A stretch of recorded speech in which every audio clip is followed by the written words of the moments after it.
Greetings, ladies and gentlemen, and welcome to this latest edition of Tales from Outer Space. I hope you enjoy.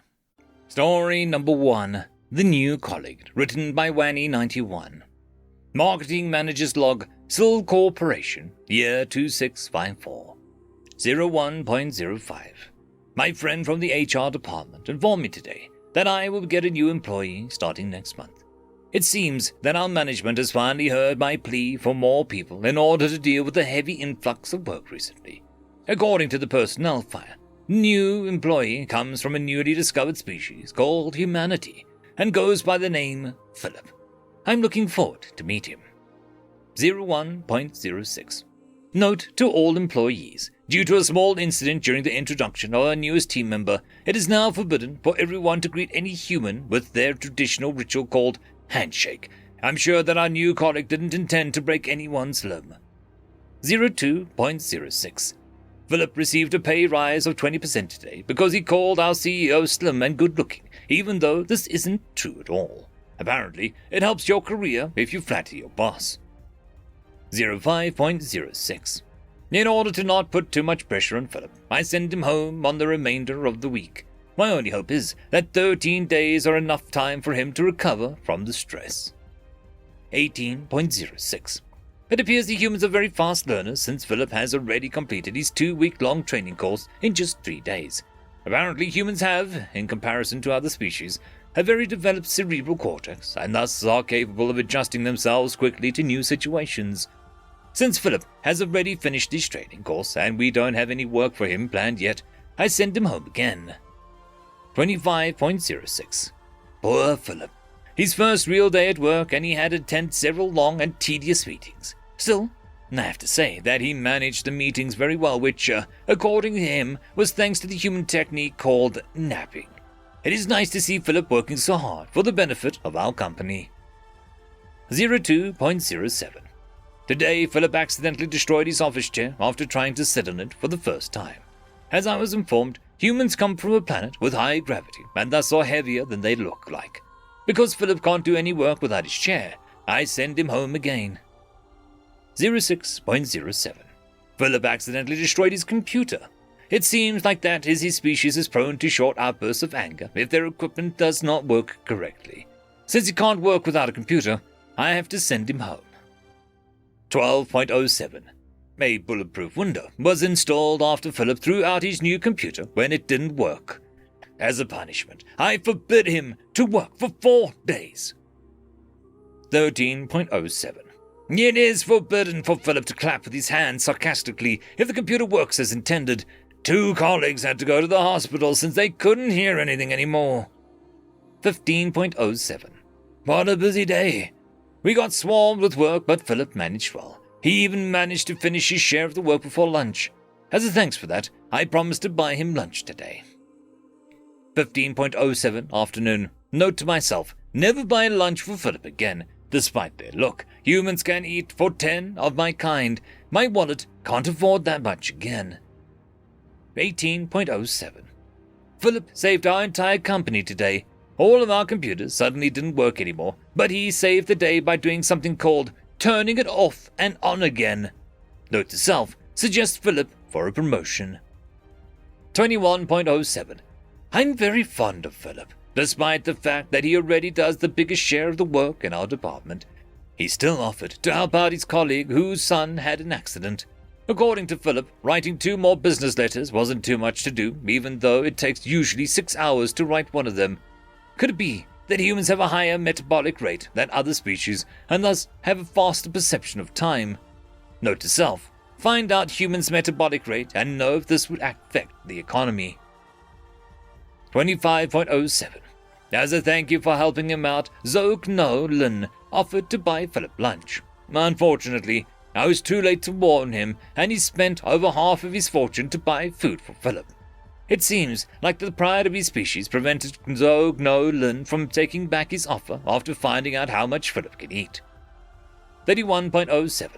At the annual meeting of the department managers, it was revealed that the productivity of my department has gone up 300% since Philip had joined my team.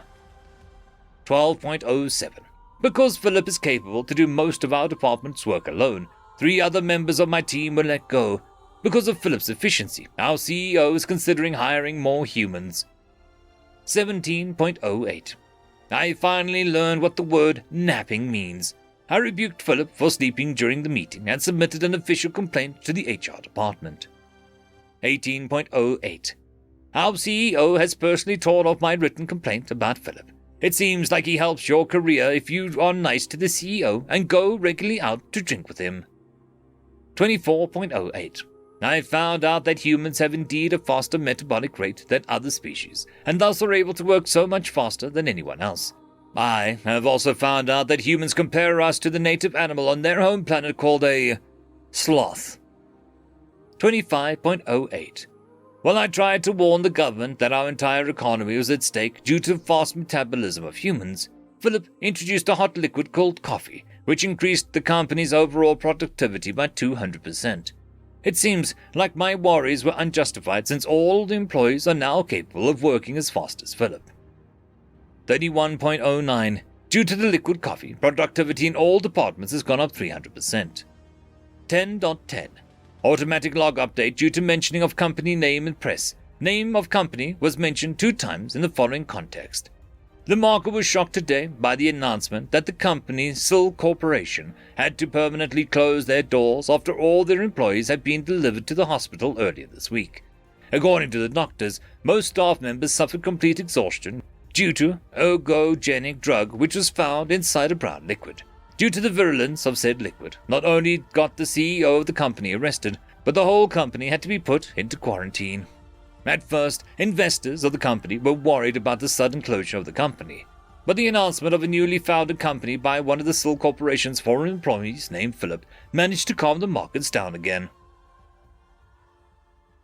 End of story. Story number 2. 2 more shall take his place. Written by British Tea Company. The sergeant stood up from the trenches and walked forward, moving past the charred skeletons and ruined war machines. He continued to move forward towards the titanic creature in the not-so-far distance away from him. The heat became almost unbearable in the area around it, from the gigantic crater it rested in to the countless wreckage and destruction around it. It was also almost impossible to imagine such a thing could exist. The size of a mountain, with legs taller than houses. The sergeant's eyes fell upon Farok. The iron dragon glanced down. Perhaps it was slightly amused that there was still one remaining human left, which was why it held off the incinerating this one. Performing a mock salute with the claws at the sergeant, the dragon stood to its full height, its 2 eyes, malevolent and haughty, locked on to the last man standing. "Come to join your friends." "That's the only thing left for me to do." The big dragon gave a snort in response as it mirthlessly looked down. "You survived! You survived me laying waste to this area! Impressive!" Indeed, the sergeant had survived the initial attack. Like the star of morning, Farok had came crushing down from the skies and leveled an entire city. Most of the division died in the initial attack. Those who didn't either met their end at Farok's molten iron breath, had either fled or now had been killed in the panic that ensued. The sergeant said nothing as he reached for his sword. His knuckles whitened. He remembered Wilhelm's screams when the fissures opened up and the man fell in. He recalled Old Man Hemming's eyes, the way he closed his eyes so peacefully when the tides of molten iron took him. He recalled his best friend Carl, holding the siege engines to the last of his debris, and molten iron came for him. "Instead of making a futile gesture, I have a better idea," Farok said as he contemplated deeply at the sight of the insect drawing a half-broken sword. "You survived the initial attack, and you chose not to flee. A test of both ability and will. How about you join me? Join me, recruit followers to my cause, and, how do you humans say it? You'll get a piece of the pie, yes. Good deal, yes?" The sergeant said nothing as he examined his broken weapon. He adopted a fighter's stance as much as his weary body allowed and looked up. "So before I crush you, what reasoning do you have to refuse? I can lie down and have a nap here, maybe a few good decades or so, and you'll have passed away from old age before even as much as splitting a single scale. Join me like I ask, and you will live to reap the rewards. I didn't survive this long just to cast my lot in with the devil, the sergeant said. I didn't watch all my friends die just to be your pawn now. We didn't all bleed and die for me to just be a turncoat. I suppose a sense of honor and loyalty are commendable, if not misplaced. You are mere ants coming from your mounds to try and defend yourself from a torrential storm. The dragon lifted his foot and caused the skies to go dark as the sergeant looked up and closed his eyes, his conscience at peace. When I fall, 100 more will come to take my place. Mounds today for rock, swept away in a storm of terror. But tomorrow, mountains will rise to defy you. You cannot hope to win. End of story. I would quickly like to thank the T5 channel members and Patreons. Caspar Arnholtz, Cam Maxwell, Barky, Lord Azrakal, It's Difficult to Pronounce, Dragzoon WRE, Holly's Sister, Arcadian. Thank you very much.